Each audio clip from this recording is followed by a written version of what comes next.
Carolina Insider is presented by Wells Fargo, official sponsor of Carolina Athletics.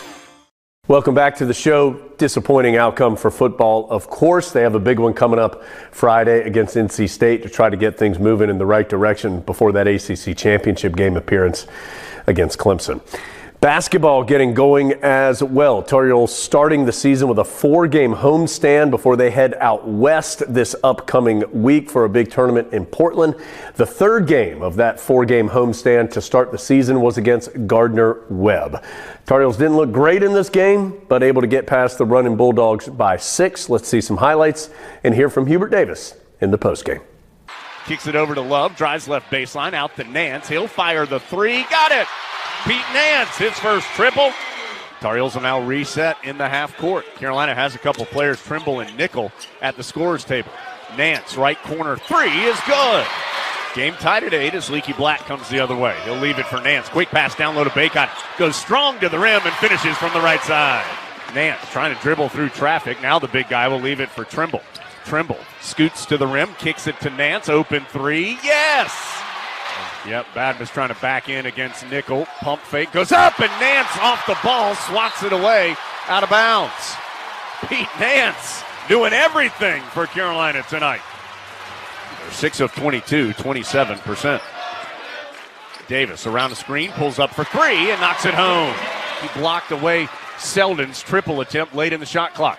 Carolina the other direction. Sharp cut by Love to Bacot. Dunks it home, and now he'll get that whistle and have a chance for 3. Controls the board. Pitch ahead to Love on the right side. He's going to pull up for a long distance triple. Nothing but net. Gardner-Webb needs a timeout.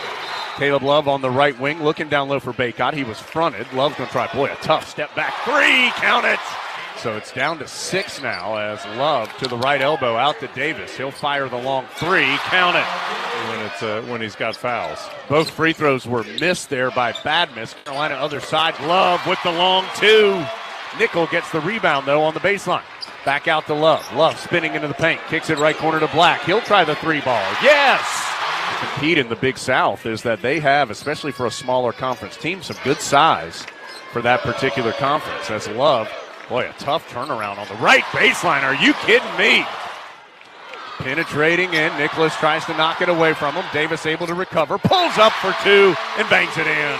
So certainly not the controlling performance that Carolina wanted tonight in the Smith Center, but they do get the win. Frustrating. There's some areas that at the end of the day we just have to get better. And we've got to get back to work. We have tomorrow off, and on Thursday, Friday, and Saturday there will be spirited practices to put us in position to be able to compete against James Madison on Sunday.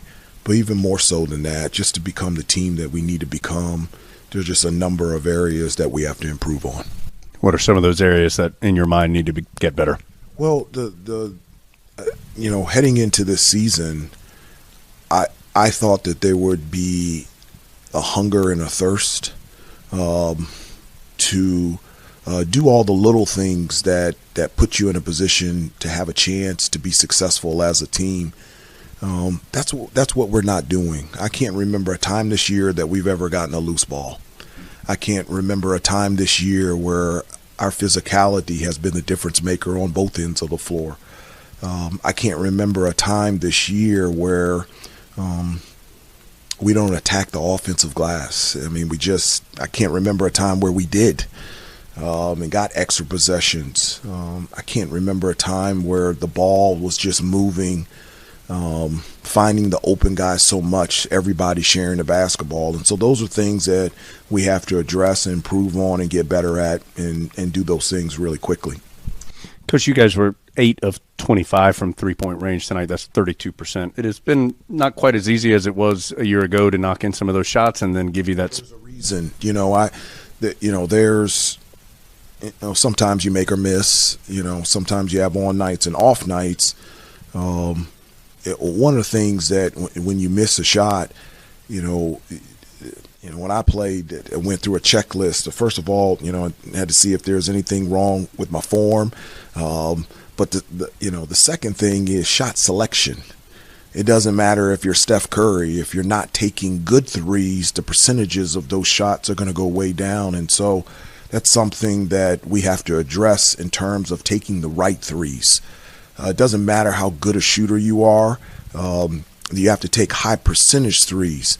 And that's something that we're struggling with right now. And that's a reason why we only have 8 assists as a team. Carolina Insider is presented by Wells Fargo, official sponsor of Carolina Athletics. Thanks again for being here. Let's wrap up with some Olympic sport highlights. Carolina's field hockey team, one of the best year in and year out in that sport, going for national championship number 10 on Sunday. They advanced to that championship game appearance with a semifinal win over Penn State. We'll see some highlights from that victory over the Nittany Lions. Plus, women's soccer advancing to the round of 8. They had wins over Stanford and then BYU to move on to the national quarterfinals. They will face either TCU or Notre Dame in the next round. But let's see some highlights of big wins from field hockey and women's soccer. As well as assists. A little bit later on in game number 2, his plays in the circle and they score! And it is number 1, Erin Matson, that gets Carolina on the board. And again, Carolina outside the circle, just looking to get those circle positives, sends the ball in with great vision, and Erin Matson, always the creator, finding space, able to one-touch that ball on her reverse side. Taps it inside, Heck. Sliding it through. Broken up by Schnars once again. She has been solid. Second opportunity. And the second goal of the day for Erin Matson. So many offensive threats in Carolina blue. You saw Riley Heck with good position, but a really selfless play. That's a good job defensively there by Elena Voss. Breaks it up, slows things down. Look out, Baracco with a save, second and third chance opportunity. And it's Peyton Worth with the goal. 3-0 Tar Heels. 3-0 the final for the Tar Heels. They are headed to their 22nd title game. Cox turns, good through ball. Della Peruta, 1-0 North Carolina.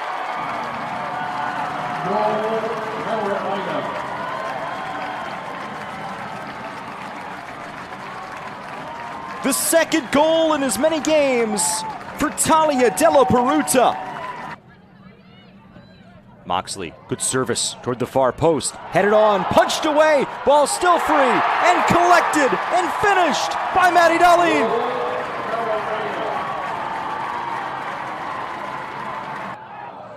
Patterson drops back for Darlene. Darlene moving right, shot is in!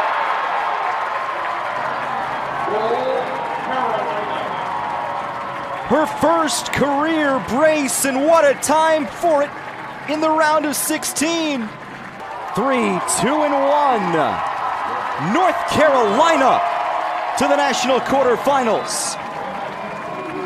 That'll do it for us today. Still so much to do here over the next few weeks. Hope you have a wonderful Thanksgiving this upcoming week, and then join us next weekend where we will have highlights from Carolina and NC State. That is a Friday game, 3:30 in Kenan Stadium. More basketball action, hopefully some big NCAA tournament victories to show you from the Olympic sports side of things as well. Thanks so much for being here on the latest edition of the Carolina Insider. Carolina Insider is presented by Wells Fargo, official sponsor of Carolina Athletics. Visit your Carolina Ford dealer, proud partner of Carolina Athletics. The 2022 Ford F-150, a tradition of excellence. Visit your Carolina Ford dealer today. Carolina Insider is produced by Go Heels Productions for Tar Heel Sports Properties.